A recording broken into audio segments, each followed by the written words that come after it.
Hello, Pastor Rick, Journey of Faith Baptist Church. I'm glad you stopped by today.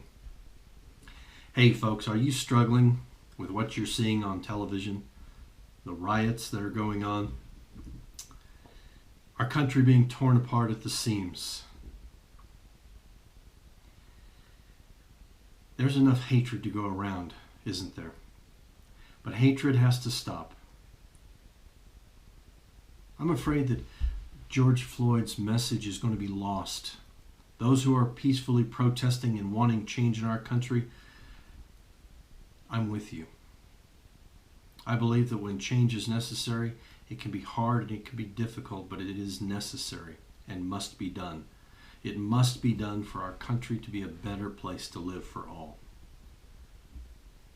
But those who protest in such a way that it turns into anarchy and violence are causing many to come to hate and anger and bitterness. Their hatred infuses hatred in others. Hatred begets hatred, anger begets anger, and violence begets violence. Now, if you're a Christian today, you may be struggling. You may be struggling with what we're to do. We want to do the right thing. We want to love, but we're so darn angry with the things that we see. How are we to behave? What's the outline? Well, I, for myself, have turned to Matthew chapter 5, where Jesus is teaching and he begins to talk about loving your enemies. It's easy to hate. It's another thing to love. And love is the greater of the two by far. And love always wins, according to chapter 13 of Corinthians, 1 Corinthians. Of all of the things, the greatest of these is love. Now I'm going to challenge you only because I'm challenging myself. Oh, I get very upset and angry when I see the lawlessness that's being done in our country. And if you're a law enforcement officer, we need to pray for you. We need to pray for your family. You're on the front lines of frustration and anger and bitterness that we don't feel in the general populace. Let's take a look and see how the Lord Jesus challenges us to be different. And why? Why be different?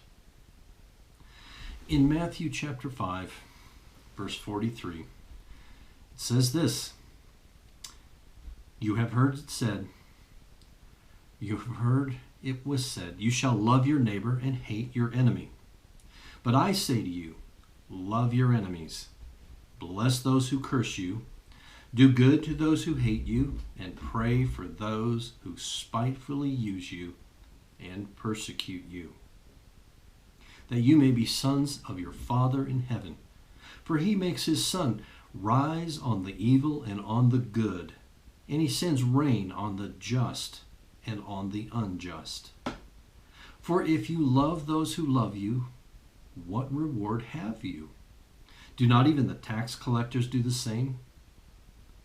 And if you greet your brethren only, what do you do more than others? Do not even the tax collectors do so? Therefore, you shall be perfect, just as your Father in heaven is perfect.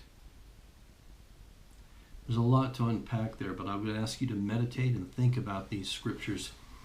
Just a couple comments. Jesus says that we're to love our enemies. And then he equates it to how God treats the just and the unjust. In other words, those who love him and those who hate him. He causes the sun to come up for both. He has general blessings where he causes the rain to fall on both the just and the unjust. He isn't choosing. He is being generous and kind. And Jesus is saying the reason to love your enemy,